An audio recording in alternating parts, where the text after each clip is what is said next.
OK, alors bonjour, mesdames et messieurs. Bienvenue au jeudi de la photographie. C'est notre 15e épisode déjà. Mon nom est François Nadeau. Je suis avec mes bons amis Daniel Miller et Gaétan. J'espère que tout le monde va très bien.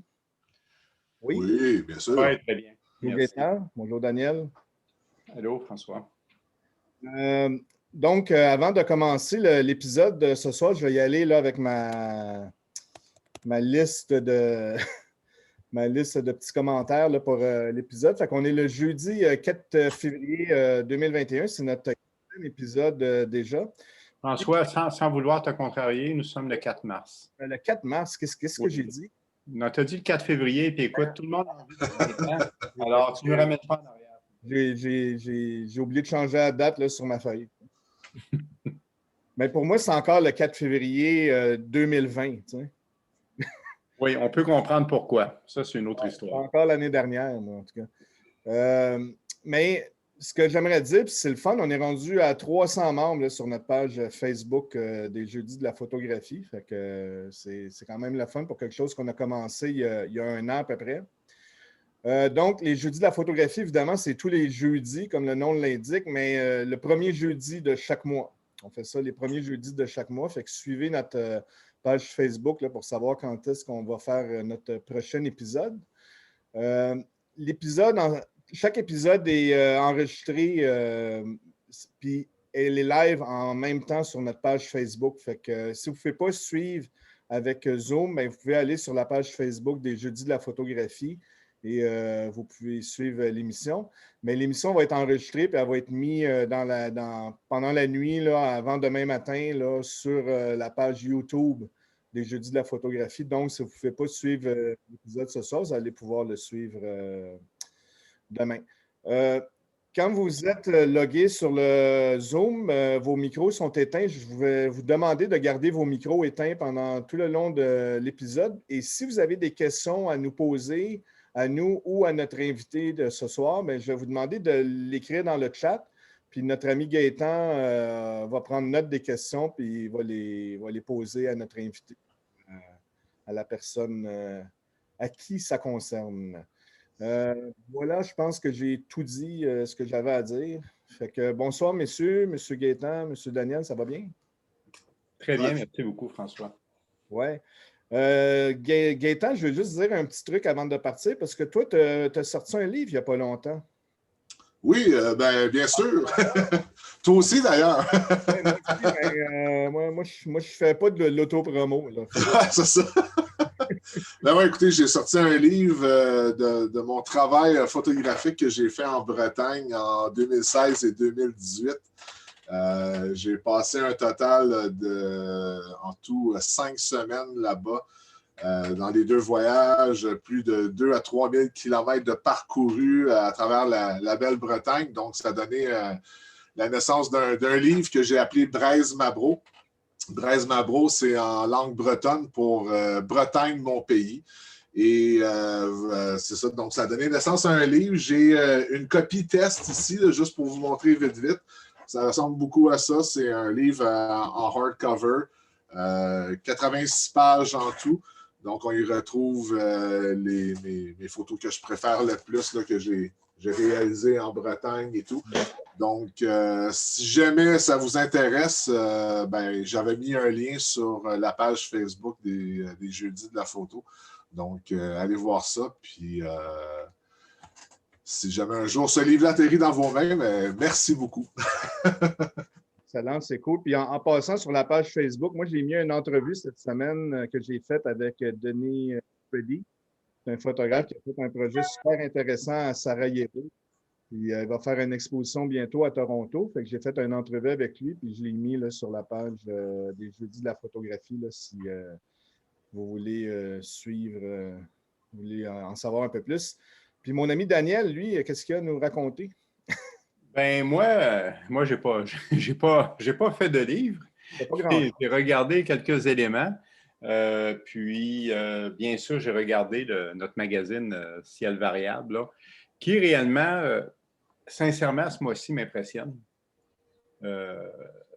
énormément. Et puis, avec un réellement, écoutez, on a quelque chose qui est...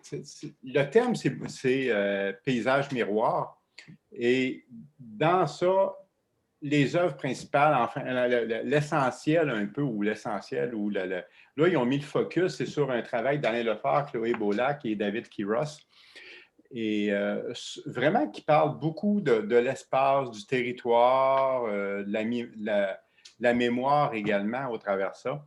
C'est un travail exceptionnel de la part des 3 photographes. Et là, et tout le monde sait de surcroît qu'Alain Lefort est un ami à moi, mais j'ai un coup de cœur, puis mon coup de cœur, c'est Chloé Beaulac, qui arrive avec des images exceptionnelles, un travail qu'elle a fait principalement dans la région des Laurentides, dont elle est issue. C'est une photographe que je ne connaissais pas, que je découvre un peu à travers le magazine Ciel Variable.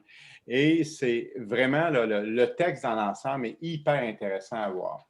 Donc, c'est vraiment quelque chose, moi je trouve que c'est exceptionnel. Mais j'ai également aussi, totalement à la fin de ce charmant magazine-là, même si on n'a pas aucune photographie, mais la parole est donnée à Chuck Samuels. Et je ne vous en dis pas plus, mais c'est un texte qui est des plus intéressants, des plus particuliers aussi. Alors, réellement, pour ce qui est de Ciel Variable, c'est vers là que je vous dirige. Je sais que souvent, je vous amène des livres photographiques. Je me disais en regardant ce magazine-là qu'on était au-delà du magazine, je pense parfois avec Ciel Variable, on est dans l'édition photographique, puis c'est ce que je trouve qui est réellement intéressant. Alors, voilà pour mes suggestions pour ce mois-ci. Bien, merci beaucoup, Daniel. C'est super intéressant. Puis Ciel Variable, c'est vraiment un beau magazine, là. Puis malheureusement, ça reste un des seuls magazines là, de photographie quasiment disponible au Québec. Oui, tout à fait. Puis parce qu'on sait très bien qu'on a Photo Solutions, qui avait une autre approche, mais je crois que c'était des magazines qui pouvaient être complémentaires. On reste avec Ciel Variable. Je suis étonné de voir qu'ils réussissent à survivre dans le contexte actuel, et j'en suis très, très, très, très heureux. Et ça nous amène ailleurs aussi. Mais bon, alors, on est rendu là, mais je crois qu'au-delà de la crise assez importante qu'on vit présentement comme société, il y a autre chose qui va finir par naître.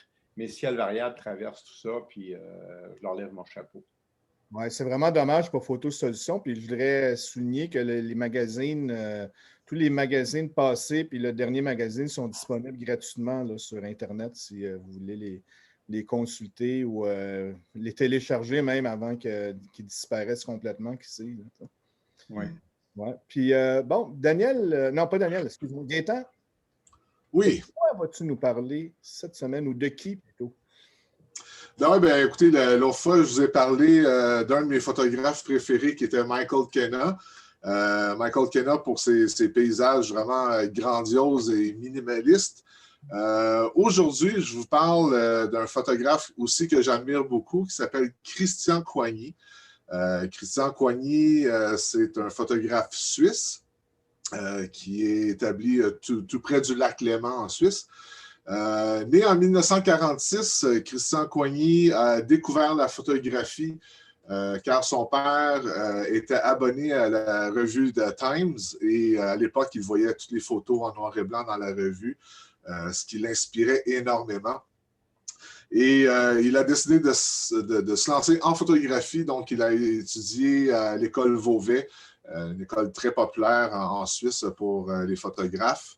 Et il a fait principalement une carrière commerciale au début de sa carrière, notamment pour Bongénie Grider, qui est une compagnie de vêtements en Europe, et aussi pour les meubles Vitra, qui sont des meubles haut de gamme. Et même lors d'un séjour aux États-Unis, il avait eu la chance de devenir assistant pour Irving Penn à l'époque. Et il a refusé l'offre de devenir assistant pour Irving Penn parce que dans sa tête, il s'est dit, si je veux percer, si je veux me faire un nom, je ne veux pas le faire par la popularité de quelqu'un d'autre. Je veux devenir connu, si possible, par mes propres moyens, et c'est ce qu'il a fait. Et depuis les 30 dernières années environ, Christian Coigny travaille sur uniquement ses projets personnels, les photos qu'on voit présentement. Donc, il se spécialise principalement dans des natures mortes, dans des nus artistiques. Et bref, je trouve que son travail photographique est absolument remarquable. Bon, oui, il shoot encore en argentique. Donc, vous savez très bien que moi et l'argentique, nous faisons unisson. Donc, mais tu sais, on a déjà regardé les photos qu'on voit présentement à l'écran. Ses compositions sont vraiment magnifiques. Et surtout, ses lumières. Ses lumières sont hyper travaillées. Donc, vraiment un très, très beau travail de la part de Christian Coigny. Et fait intéressant, c'est que je me suis quand même lié d'amitié avec le bonhomme en question. On a échangé à plusieurs reprises. Et même un peu avant la pandémie, il m'avait demandé de lui trouver une place ici à Montréal pour éventuellement l'exposer. Donc, pour l'instant, on est sur un hold total là-dessus, évidemment à cause de la situation de la COVID. Mais si on peut avoir un semblant de normalité dans un avenir plus ou moins proche, j'espère pouvoir faire venir Christian là, dans une galerie d'art de Montréal. J'ai quelques contacts avec une galerie d'art dans le Vieux. Donc, j'espère pouvoir faire ça éventuellement, mais bonhomme qui est né en 1946, donc il est dans les 70 ans là, passés. Donc, j'espère pouvoir faire ça là, dans un avenir relativement proche. Donc, je vais vous donner aussi les informations sur son site web, aussi une entrevue super sympathique qu'il a fait sur YouTube, une entrevue vidéo qui vaut vraiment la peine d'être vue. Donc, je vais vous mettre ça dans le chat et aussi sur le groupe Facebook des Jeudis de la photographie. Bon, ben, on espère qu'on va pouvoir aller voir cette exposition-là bientôt parce qu'on a tous hâte d'aller voir n'importe quoi. Effectivement. Moi, j'ai même hâte d'aller au Walmart. Regarder une exposition de pantalons. Là, bon, mon ami Daniel, on a un invité spécial cette semaine. Oui, bien, nos invités sont généralement tous des invités spéciaux, mais on a Bertrand Carrière qui a accepté d'être notre invité cette semaine. Et Bertrand, ben, c'est quelqu'un, c'est un nom que je connais depuis longtemps, c'est une œuvre photographique que je connais depuis longtemps, même si on ne s'était jamais parlé comme tel avant il y a peut-être quelques semaines. Et puis, puis j'avais regardé quelques ouvrages que Bertrand avait réalisés dans le passé qui m'avaient beaucoup intéressé, qui m'interpellaient parce qu'il y avait une approche photographique qui se connectait beaucoup à la vision que j'avais de la photographie.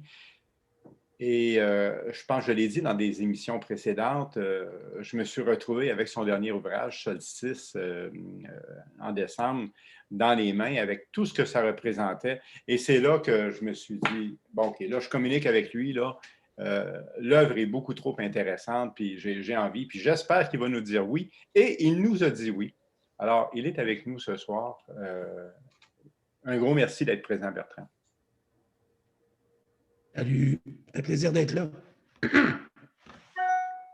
Donc, c'est de là qu'on part, Bertrand. Nos entrevues, on les fait de façon assez conviviale. Je veux te laisser énormément de place parce que tu es déjà enseignant à l'Université de Sherbrooke. Tu as des choses à dire et tout ça. Je n'ai pas envie de diriger l'entrevue à outrance. J'ai envie que tu nous livres qu'est-ce que tu as envie de nous livrer. J'ai regardé un peu une bonne partie de ton œuvre qui est monumentale, je considère. Il y a des choses qu'on a mis de côté dont on ne parlera pas ce soir, mais j'invite les gens, c'est sûr, à aller sur ton site Internet pour avoir une meilleure idée de tout ce que tu fais. Puis, on a quand même quelques images à regarder comme telles, mais j'ai envie de te demander avant tout ça, qu'est-ce qui t'a amené à la photographie initialement? Ben, d'abord, bonsoir tout le monde. Puis je vois beaucoup de noms que je connais, puis de ceux que je ne connais pas même, mais bonsoir à tout le monde. Ça me fait plaisir que vous soyez là par une soirée de grand froid. Qu'est-ce qui m'a amené à la photographie? C'est une question pas trop compliquée à répondre. En fait, c'est venu par deux canaux en même temps, à peu près. C'est arrivé par deux voies en même temps.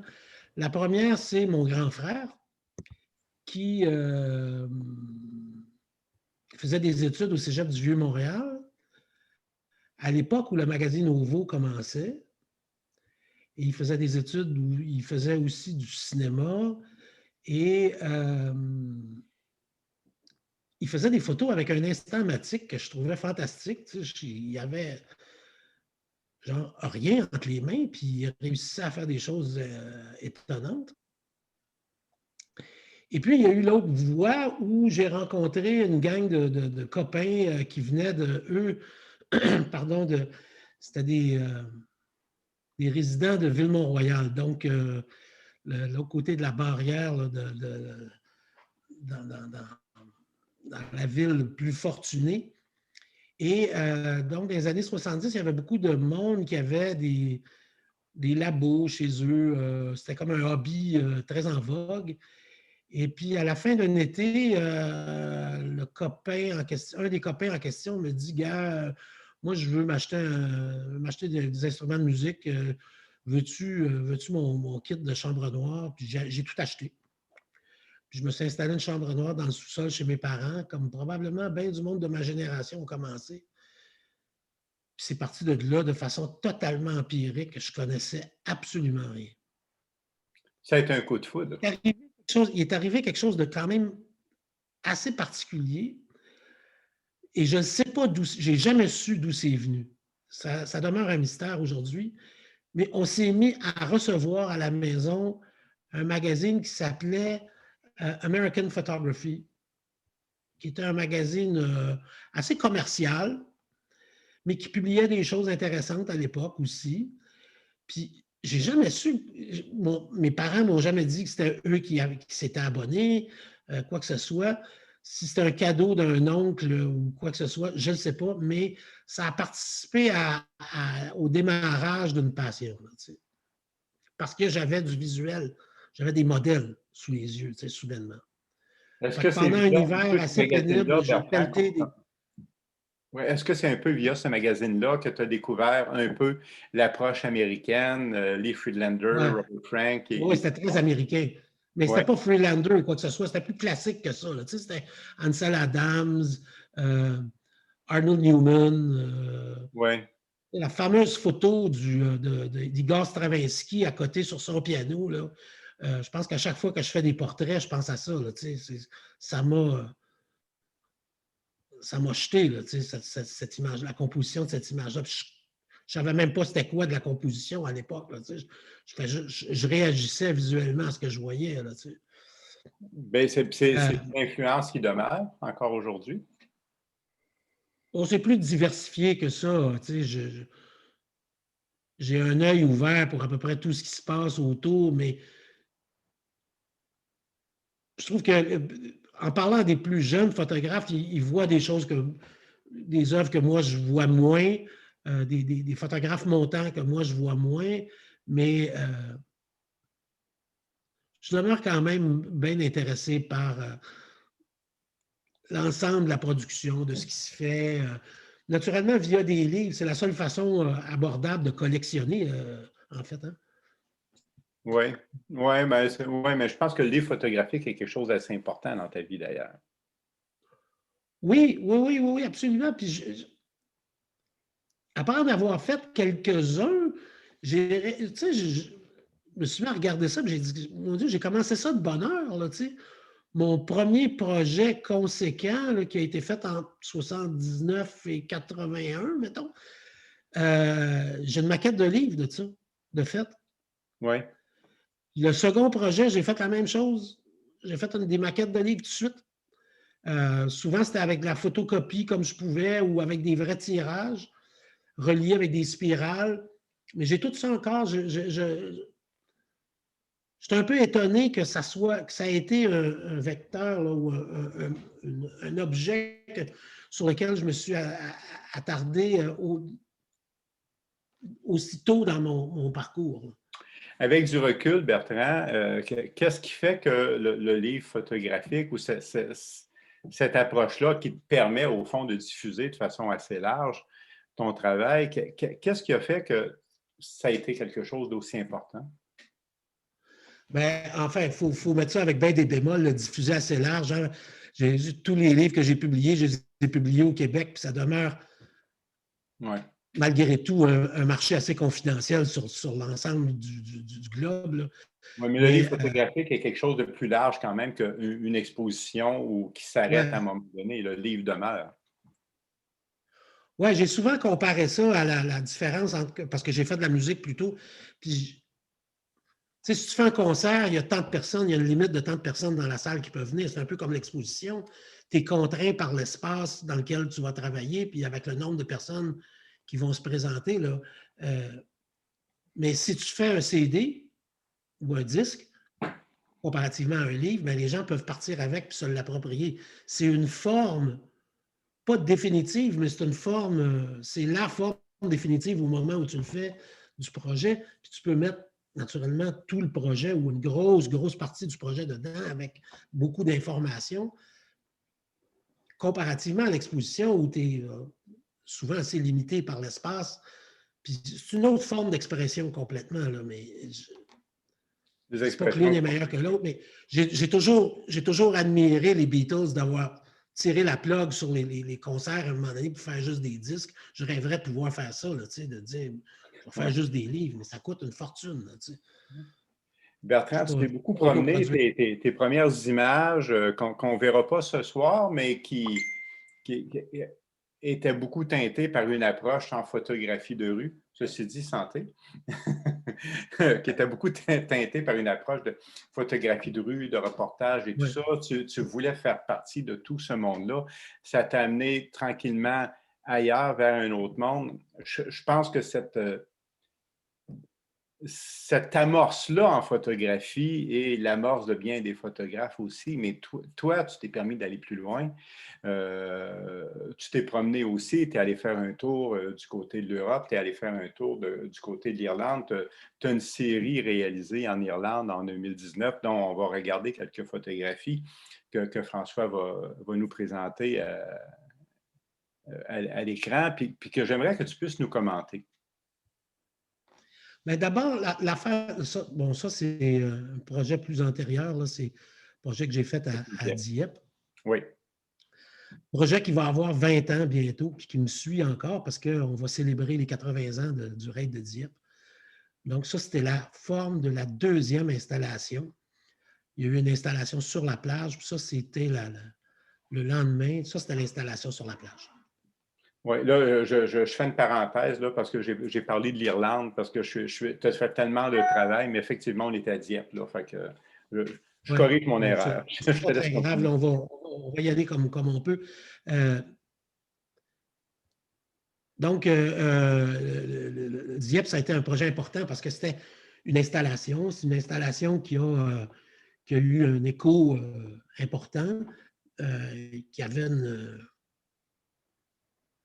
qui était basé sur un drame militaire, un drame humain important. Là.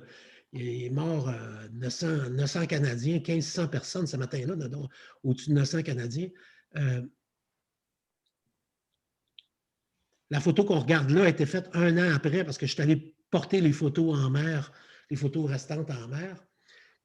Puis, ça a été un peu le déclencheur d'une idée que les projets sont multiformes, sont polyformes. C'est-à-dire que d'abord, c'était une installation sur la plage. Ensuite, c'est devenu plusieurs visites pour faire des paysages dans la région parce que c'est une région fascinante, le nord de la Normandie, la Haute-Normandie, les falaises de Crais, puis tout ça. C'est devenu un film, un documentaire, puis c'est devenu un livre, puis une série de conférences après, tout ça. Donc, on ne sait pas, tu sais, quand on lance une roche dans l'eau, combien de ronds ça va faire, mais celui-là, ça fait longtemps que ça fait des ronds. Là. Et j'ai été encore approché récemment pour participer à quelque chose qui va avoir lieu en 2022. Puis c'était une première expérience avec le moyen format en couleur, dans un travail personnel, je veux dire. Là. Et tout un travail sur la lumière aussi, parce que c'est au bord de la mer, la lumière change constamment, très, très vite. Et donc voilà, ça a duré, ça a pris 3 ans de ma vie, là, ça.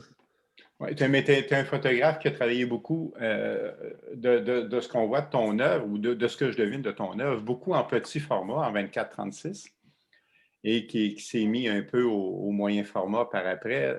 Ça a été le début du travail. Pas vraiment le début, mais le début du moyen format en couleur, en 6-7. Avant ça, j'ai travaillé longtemps en 6-6, en noir et blanc, par contre. Tu sais. OK. OK. Donc, tu es quelqu'un qui travaille de façon assez mobile, de ce qu'on comprend. Oui, je disais tout à l'heure, hors d'onde, que je n'ai pas le tempérament pour travailler avec des chambres photographiques. Ça ne m'a jamais vraiment... Je veux dire, j'admire les gens qui font ça, puis la qualité de ça, mais mon tempérament, c'est de marcher puis de saisir. Oui, d'ailleurs, on va en parler un peu plus tard dans notre entrevue quand on va parler un peu du capteur, effectivement, qui est une approche qui est tout à fait dans la direction dont tu parles. Là, on arrive en Irlande, là, dont tu voulais parler. Oui, parce que je pense que de temps à autre, François et moi, on mélange un peu les choses.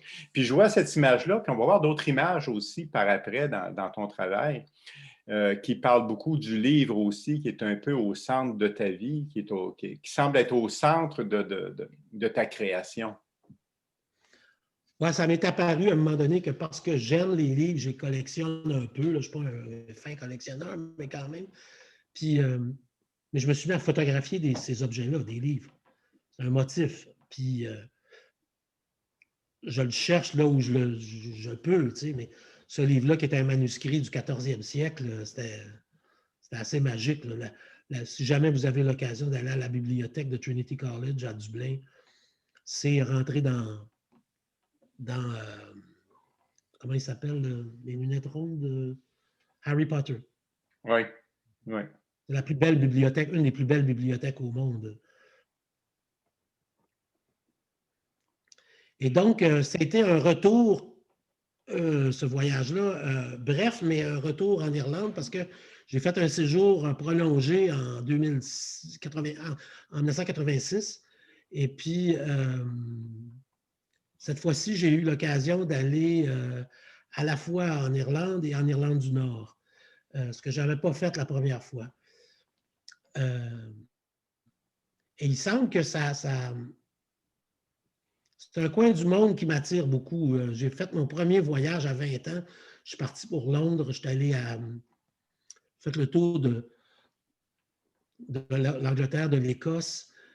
J'étais en Irlande en 86, en Écosse il y a 2 ans, en Irlande cette année.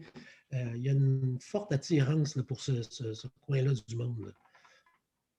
Bien, pour ce coin-là, puis il semble avoir une forte attirance pour une part d'histoire dans tout ce que tu fais, ou peut-être que je me trompe, mais tu parles de l'Irlande, tu as fait des images exceptionnelles. C'est Belfast, la ville séparée en deux, là, le côté protestant, le côté... moi, je suis du côté catholique là, quand je fais la photo, là, mais le côté du mur, c'est la ville protestante. C'est assez singulier là, quand tu arrives là. Il semble y avoir toujours une symbolique, il y a quelque chose que tu as envie de dire là, derrière ça. On regarde cette image-là qui fait partie d'une série qui fait référence effectivement à la guerre. Ouais, ben, l'histoire, l'Irlande, c'est aussi l'histoire de ma famille, c'est une histoire personnelle. Puis le projet à Dieppe a déboulé dans celui-ci, dans lieu même, sur la Première Guerre mondiale. C'est toujours des connexions, il arrive quelque chose, il y a une porte qui s'ouvre. Pardon? Je pense que dans chaque projet, il y a la genèse du prochain projet. Il y a une image, il y a un événement, il y a quelque chose qui se produit qui qui ouvre une porte vers le prochain, la prochaine œuvre, si on veut. Puis là, dans ce cas-ci, à lieu même, ça a été l'exploration d'une série de photos, un livre qui a été fait, un album de photos qui a été fait à la fin de la guerre.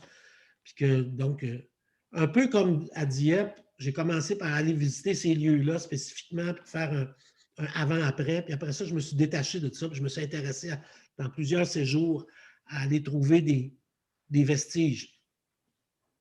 Oui, tout comme à Dieppe, il y a eu le débarquement, puis il y a eu, de ce qu'on voit quand on regardait les images de Caux, il y a eu aussi ce que les gens ont peut-être, ce que les gens ont vu quand ils sont débarqués avant que tout ça éclate aussi. C'est un peu le regard que tu portais, puis c'est un peu l'impression qu'on a.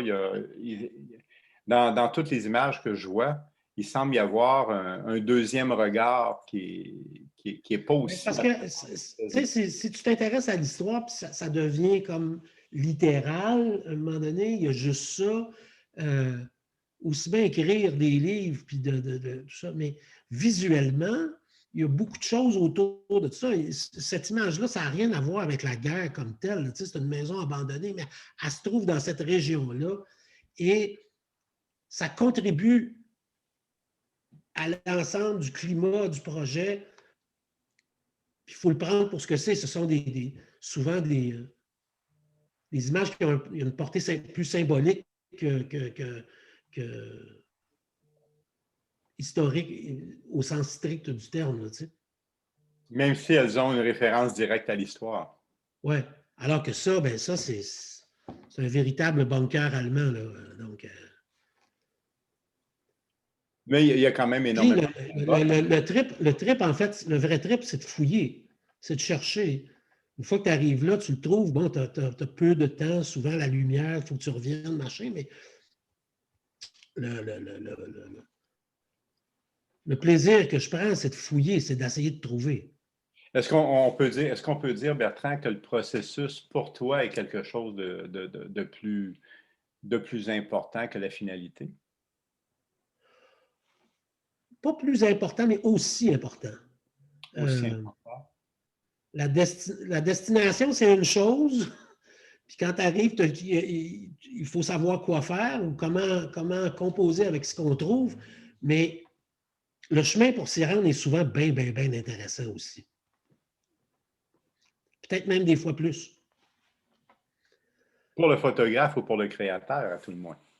Pour l'homme en général, ou la personne en général, c'est bien connu là, de la philosophie bouddhiste. Là, le chemin est plus important que la destination. Mais dans mon cas, il y a quand même des destinations réelles, mais je n'ai jamais prévu de trouver ça. Là. Ça, oui. J'avais quelqu'un qui me guidait, là, puis qui me montrait des choses, puis qui m'amenait à des endroits, puis qui me lâchait lousse pour 1 heure ou 2. Puis il y avait le vent. J'ai choisi d'y aller. On est au centre de la France, là, dans le nord de la France. J'ai choisi d'y aller au mois de février-mars. Il n'y a pas d'arbres, il n'y a pas de feuilles dans les arbres. Je voulais cette lumière-là, grise, tout ce qui éveillait plus le climat des drames de la Première Guerre. C'est un choix conscient que tu as fait à ce moment-là. Oui, oui, absolument. Tu as préparé, tu as fait... Mais je ne sais pas ce que je m'en vais trouver. Je ne sais pas clairement tout ce que je m'en vais trouver. Là. C'est un peu fou en même temps de prendre l'avion avec du monde qui s'en vont rencontrer leur famille, des hommes d'affaires. Tout le monde sait ce qu'ils s'en vont faire. Toi, tu te dis, je me prends l'avion, je vais faire des photos, mais je ne sais pas de quoi. Oui. Mais tu le sentais. Tu avais un feeling, tu avais un sentiment. Oui. Tu allais faire quelque chose. Il y avait quand même une feuille de route un peu, là, mais... Oui, qui avait une consistance, au fond. Pour toi et pour nous, là, qui devenons Parce que nous, on en profite aujourd'hui de ton travail, mais toi, tu sentais qu'il y avait une consistance dans ça. Oui, mais dans le cas de lui-même, dans le cas de ces photos-là de la Première Guerre mondiale, contrairement à tous les autres projets, je n'étais pas tout seul. On était 2. Il y avait avec moi un homme qui est toujours vivant, mais c'est un ancien colonel de l'armée française, un spécialiste de renseignement, qui est devenu conteur, spécialiste des contes de la Première Guerre, qui connaît le Québec comme le dos de sa main parce qu'il a passé beaucoup de temps ici comme géographe dans les années 60. Fait qu'on a développé une amitié très, très particulière à ce qu'il me prenne sous son aile puis qu'il m'amène dans ces lieux-là pour me montrer, mais aussi me dire fais ton affaire, puis on se retrouve à l'auto dans 1 heure ou 2. Là, tu sais. Ouais. Puis lui, il faisait ses trucs aussi, puis il prend des relevés. Puis c'était très, très, très, très singulier. Je n'ai jamais fait un autre projet comme ça. C'est un projet extrêmement impressionnant. Dis-moi, il y a quelque chose qui est intriguant dans ça. Qu'est-ce qui t'a amené à aller vers ce type de projet-là? Parce que tu aurais pu prendre toute autre direction. Puis je pense aux premières images que tu as réalisées, qu'on n'a pas montrées ce soir, là, mais qui sont tournées nécessairement vers l'humanité. Mais il y a une curiosité vers tout ce qui a pu se vivre au niveau social. Il y a beaucoup de choses qui rentrent en ligne de compte. Là. Le tournant, il s'est fait au tournant du millénaire, là, au tournant du siècle, avec le projet à Dieppe. Donc, un projet qui avait été amorcé un peu avant en noir et blanc, là, mais je dirais plus orienté vers le paysage. Puis, une conscience de l'histoire, mais une conscience de l'histoire à un moment donné qui se déroulait pas chez nous, mais qui se déroulait ailleurs. C'est notre histoire aussi, là, la Première Guerre mondiale, puis l'histoire de Dieppe et tout ça. Fait que, puis de fil en aiguille, j'ai réalisé aussi que j'avais un attrait pour le paysage, puis que peut-être qu'en vieillissant, en tout cas, à ce moment donné-là de ma vie, j'avais moins l'impression que ça m'intéressait de faire une œuvre, comment dirais-je, basée sur la figure humaine, en tout cas. Là. Parce que toutes ces images-là, en fait, ce que je voulais, c'est d'éveiller ce qui n'était pas là. Pour moi, c'est de photographier quelque chose qui est invisible là, dans ce travail-là. C'est ça qui est intéressant. Que les êtres humains, ils ne sont plus là. Mais je peux vous dire qu'à cet endroit-là en particulier, on sentait de la présence. Là. Mais ouais, tu m'enlèves un peu les mots de la bouche, mais je pense que effectivement, la présence humaine est toujours là dans la totalité de tes images, même si l'humain n'y figure pas toujours. Mais je pense que le paysage, ça devient intéressant quand il est occupé. Dans mon cas, il est occupé aussi de façon dramatique. Mais le paysage pour le paysage, ça peut être intéressant, mais ce n'est pas mon truc vraiment. J'aime qu'il soit basé sur quelque chose qui est occupé par l'être humain. Là. Bertrand, je me permets de te ramener. Après Dieppe, après le nord de la France, là, je me suis intéressé au Québec. Oui, ben, c'est ça. C'est ce que j'allais dire. Je me permets de te ramener un peu au pays parce que un des livres que tu as réalisé et qui m'ont vraiment impressionné, c'est Après Strand, avec toutes les images que ça représentait. Puis j'aimerais beaucoup que tu nous parles de je ne sais pas comment l'appeler, cette expérience gaspésienne-là que tu as vécue avec toujours en tête, dans l'esprit, les images que Paul Strand avait pu réaliser. Oui, ça a commencé par un très beau film, si vous avez l'occasion de vous le trouver, qui s'appelle Strand Under the Dark Cloth, donc sous le voile noir. Et j'ai eu la très belle chance de voir une copie 35 mm au Festival des films sur l'art. Film magnifique de John Walker, qui est un cinéaste qui vit à Halifax, qui a été assistant de Strand pendant un bout de temps. Et au milieu du film, il y a des images que je connaissais, mais que je ne savais pas, qui avaient été faites en Gaspésie. Puis là-dedans, le narrateur parle des images noires et blancs, mais il disait que Strand parlait toujours de la couleur de ses tirages. Et les virages qu'il faisait, puis des tonalités qu'il donnait, puis tout ça. Puis je me suis mis à fouiller ça un peu, puis je me suis dit, merde, il n'y a pas de relevé complet de ces images-là. Il y a des images dans des portfolios de Strand, mais il n'y a pas eu de publication entière dédiée à ça. Et c'était son premier voyage en dehors des États-Unis, que je sache, là, en 1929. Donc, j'étais fasciné aussi par l'idée qu'il vivait à New York et était venu en Gaspésie. Donc, faire le voyage en auto, en Ford T, là, ça relevait de l'héroïsme complètement, avec sa femme. Et l'histoire veut qu'il a fait les photos qu'on connaît, la digue à Rivière-au-Renard, tout ça. Puis, il est allé à Moscou des années après, il a montré ces photos-là, on lui a dit, ben, où sont les hommes, où sont les travailleurs, les pêcheurs, les communistes cherchaient à avoir le travail, la main humaine. Alors, il a été piqué au vif, puis il est retourné en 1936 faire des portraits. Et moi, j'ai présenté ce film-là à mes élèves au cégep. Puis, à chaque fois que le passage arrivait, je me disais, Christy, il y a quelque chose là, tu sais. Puis, à un moment donné, mon beau-frère a acheté une maison en Gaspésie. Puis, je suis allé lui rendre visite, puis l'aider à rénover. Puis, j'ai vu les photos, je les ai vues. J'ai vu 2 places où il y avait photographié. Fait que j'ai dit, il y a quelque chose à faire. J'ai tenté de faire ces photos-là. Ça n'a pas marché. Bref, ça a pris une dizaine d'années avant que tout ça se mette en place. Puis avec l'aide du Musée régional de Rimouski, on a mis au point un projet qui était singulier aussi, mais je n'avais jamais fait quelque chose comme ça, c'est-à-dire travailler intensément pendant un certain nombre de semaines avec une exposition à la clé l'année suivante, qui était confirmée. Déjà prêt, c'est ça. Déjà Je connaissais la salle toute. J'étais très intimidé. J'étais très, très intimidé. Puis tantôt, je parlais de la lumière.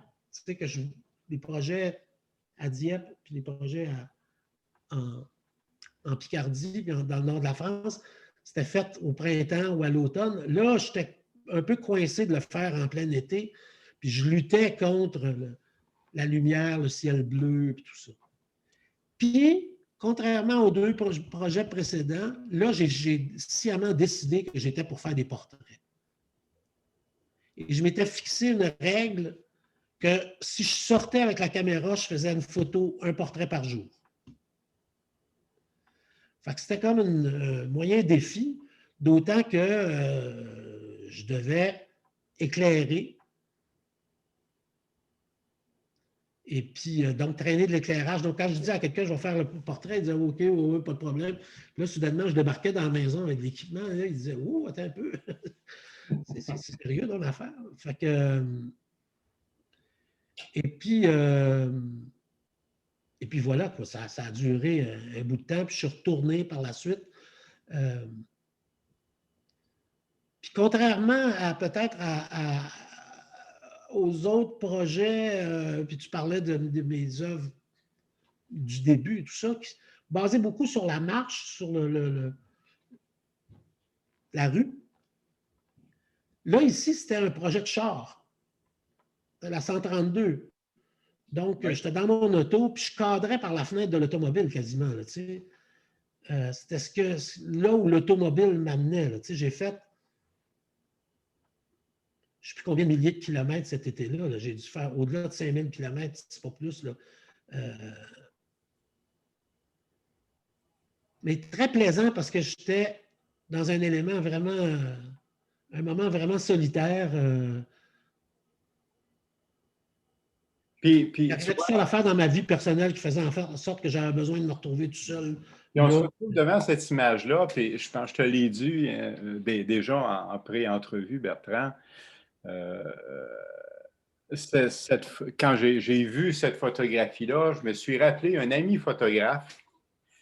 Il y a qui me disait, il y a une trentaine d'années environ, je m'en vais en Gaspésie, puis je vais ramener une photographie du rocher percé que jamais personne n'a vu. Et puis, quand il est revenu, il m'a montré ça, puis j'ai dit, ouais, je pense que ça n'a pas vraiment fonctionné ton affaire parce que c'est un peu ce que tu as déjà vu. Puis c'est un excellent photographe, là, Robert. Puis, mais en voyant cette image-là, je me disais, Bertrand Carrière a réussi à faire ça. Une photographie du rocher percé que c'est pas ce que tout le monde a vu. Puis ça, c'est un défi. Ben, tu sais, dans le travail de Strand, parce que j'ai eu l'occasion de voir beaucoup de son travail sur la Gaspésie, pas tout, là. Mais il n'y en a pas de Moses du rocher percé. Il n'y en a pas. Et il s'avère qu'après avoir fait le projet à publier, exposer, tout ça, on a eu une commande, je dis on là, parce que je vais spécifier comment ça s'est passé, mais il y a eu une commande du magazine Maclean's pour faire un numéro qui était basé sur les 10 endroits au Canada que tout le monde devrait voir. L'un d'eux, c'était la Gaspésie, puis on m'a pistonné pour mettre les photos de Strand, mais il voulait faire de la vidéo aussi. Il voulait faire comme un événement en ligne. Alors, Roger Lemoine est monté avec moi en Gaspésie faire la vidéo.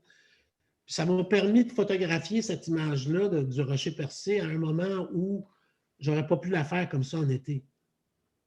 Parce que je retrouvais les ciels dramatiques de la fin de l'automne. On était au début novembre.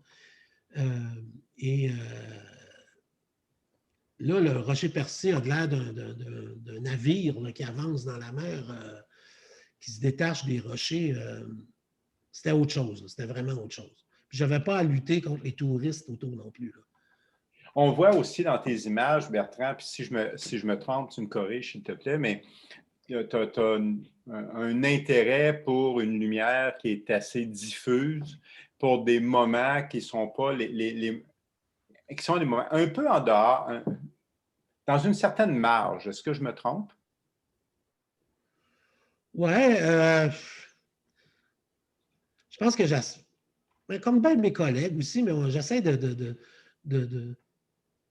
regarder quelque chose qui n'est pas spectaculaire, de ne pas faire de photos spectaculaires, de m'intéresser à des temps morts, ce qui se passe entre les moments forts de la vie, là, à tout égard. Là, ça peut être dans ma famille, puis ça peut être en Gaspésie ou sur le terrain, pour quoi que ce soit. Puis, peut-être que l'approche en noir et blanc est différente, là, mais en couleur, lutter pour la lumière, c'est quelque chose. Là. Surtout les ciels bleus, tout ça. C'est une vibration très forte, le ciel bleu. Là. Puis, ça prend beaucoup de place visuellement. Fait que si tu ne veux pas avoir ça, ben, il faut que tu travailles les journées où il fait gris. Je pense que bien des photographes voient des choses, portent ce regard-là quand même. Puis, mais ce que tu nous dis là, ça m'amène un peu à... Puis je regarde l'ensemble de ce que tu as dit. Tu parlais de travailler en plus petit format et tout ça. Tu es quelqu'un qui aime capter des choses, qui aime capter des moments particuliers de la vie. Et ça m'amène un peu à toute ta série, Le Capteur, qui, pour ma part, est extrêmement intéressante parce que Le Capteur, c'est quelque chose, c'est un travail quotidien. C'est un travail de longue haleine on pourrait même se demander, je me disais, je pensais un peu à ça ce matin, je me disais, on ne sait pas vraiment où ça commence, puis je pense qu'on n'a aucune idée d'où est-ce que ça peut se terminer un travail comme ça. J'aimerais beaucoup que tu nous en parles un peu de ce processus-là, de ce travail-là, le capteur, que tu as débuté il y a de nombreuses années. Oui. On a parlé des projets assez organisés, là, Jubilé, l'installation sur la plage, les vestiges de la guerre en Normandie, puis après ça dans le nord de la France, puis Strand, qui était une voie à suivre, j'avais des images de référence et tout ça. Puis je pense que j'ai eu besoin d'un outlet, là, j'ai eu besoin qu'il y ait une porte qui s'ouvre et de dire, regarde, je peux créer quelque chose qui n'a pas de structure au départ, qui est une zone libre. Puis ça, c'est arrivé avec les premiers petits point and shoot numériques. En même temps que j'ai commencé ça, j'ai commencé à travailler avec ce qui était l'ancêtre un peu de Lightroom, là, Aperture. Puis j'ai commencé à faire des livres à tous les 3-4 mois. Je vidais mes cartes, je faisais un séquençage d'images, je créais un livre, puis que j'envoyais ça, puis ça me revenait au bout de 2 semaines par la poste. Puis j'ai commencé ça de façon assez maladive. Maladive? Bien, maladive dans le sens où, tu sais, ça me coûtait une fortune, puis j'en faisais, je faisais des livres uniques. Il existe 48 de ces livres-là là, à date. Donc, c'est comme une espèce d'encyclopédie de ma vie depuis 2006. Donc, vraiment très autobiographique au niveau du regard. Complètement. Mais en même temps, une carte blanche que je me fais à moi-même, dans la mesure où ça peut être des portraits, ça peut être des natures mortes, des paysages, des bouts de projets que je fais, mais qui sont pas dans le projet.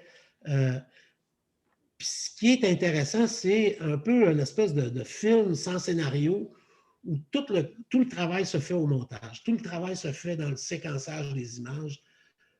Puis d'essayer de trouver, je dirais même pas une structure, trouver un filon à ça. Là, puis je veux rendre grâce ici à 2 personnes là, qui m'ont vraiment aidé dans ce projet-là. La première, c'est Mona Hakim, qui a soutenu ce projet-là dans une première exposition, puis qui a permis de créer le premier volet, puis de donner un coup d'envoi à ça.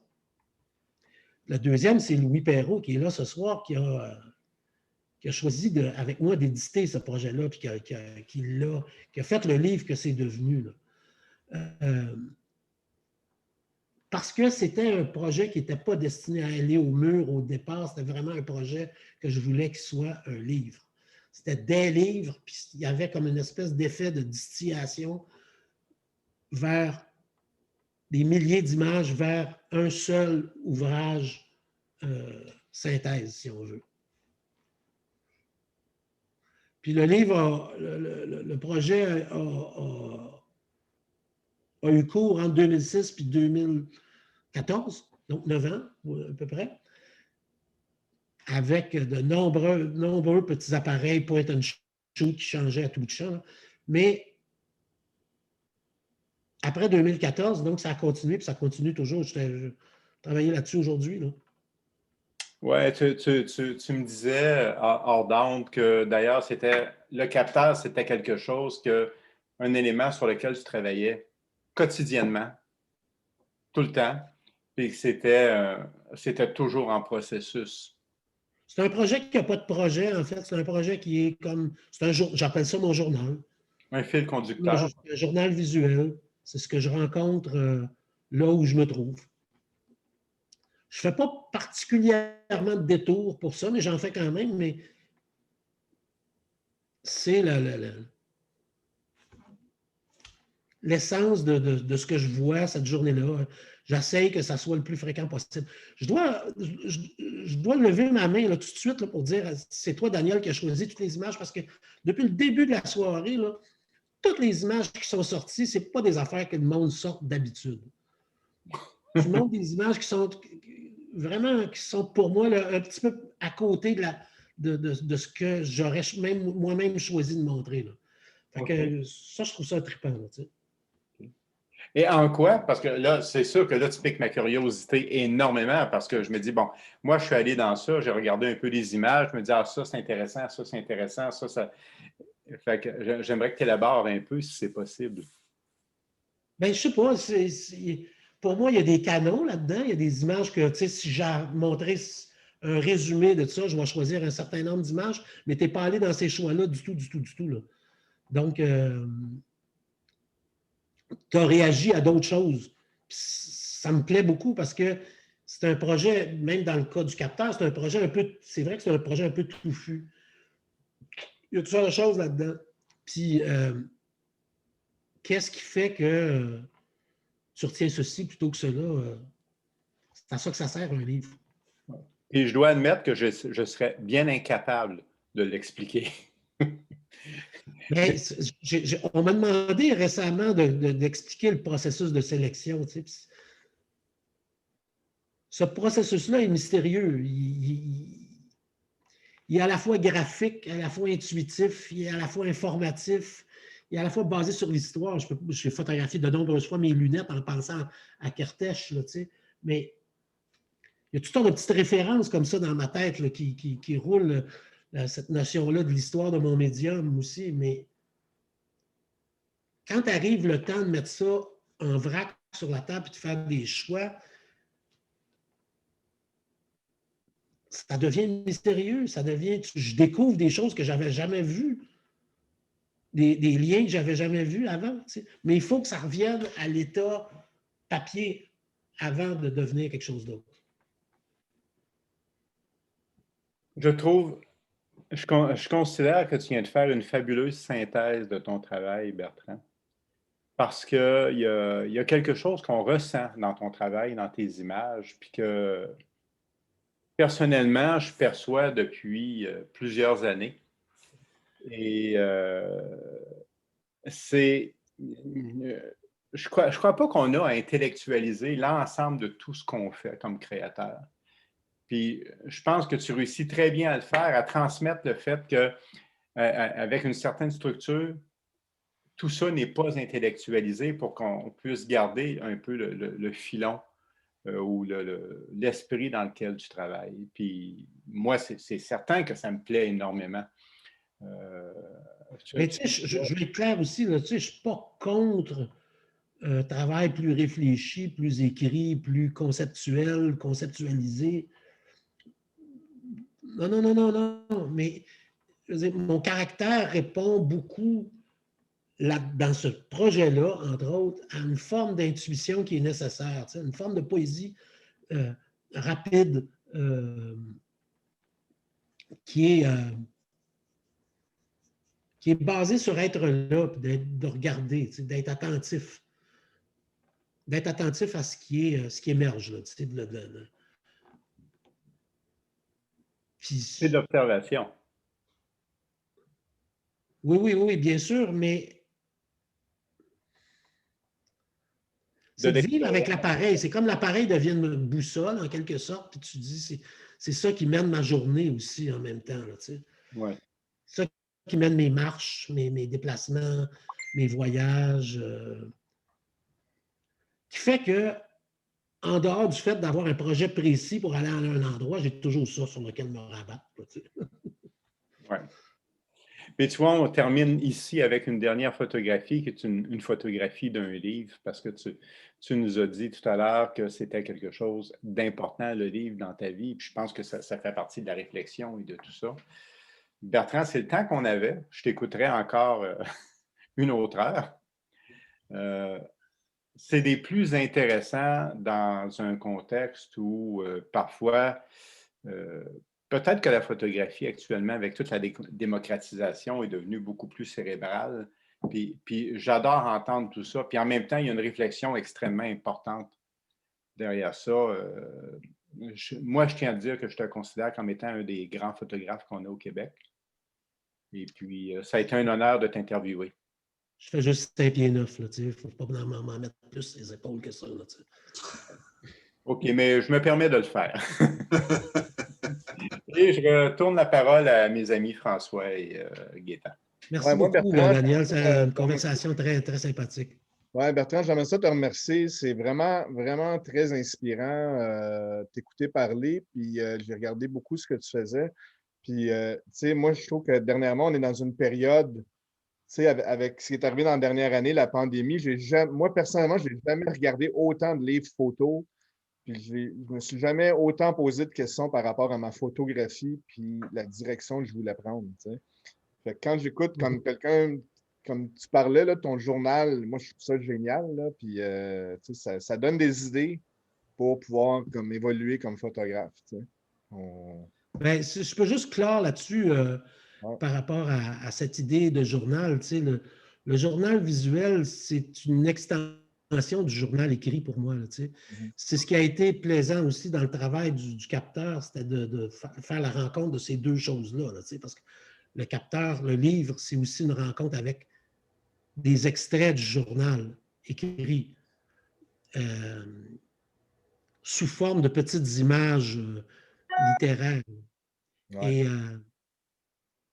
c'est comme un exutoire, c'est nécessaire. Ça a été d'autant plus nécessaire pendant le confinement. Gaëtan, un petit mot de la fin? Ben oui, ben comme toujours, tout le monde, je vous invite, si ce n'est pas déjà fait, à vous inscrire à la page Facebook des Jeudis de la photographie. Comme mentionné en début d'émission, on a maintenant franchi le cap des 300 abonnés à la page. C'est vraiment excellent. Évidemment, ben, on véhicule sur cette page-là toutes les informations qu'on a vues durant l'épisode. Donc, vous allez pouvoir voir des photos de Bertrand. Vous allez pouvoir voir les informations sur Christian Coigny que j'ai donné un peu plus tôt durant l'émission. Donc, si ce n'est pas déjà fait, inscrivez-vous à la page Facebook des Jeudis de la photographie pour ne rien manquer. Voilà, on écoute les sages paroles de Gaëtan.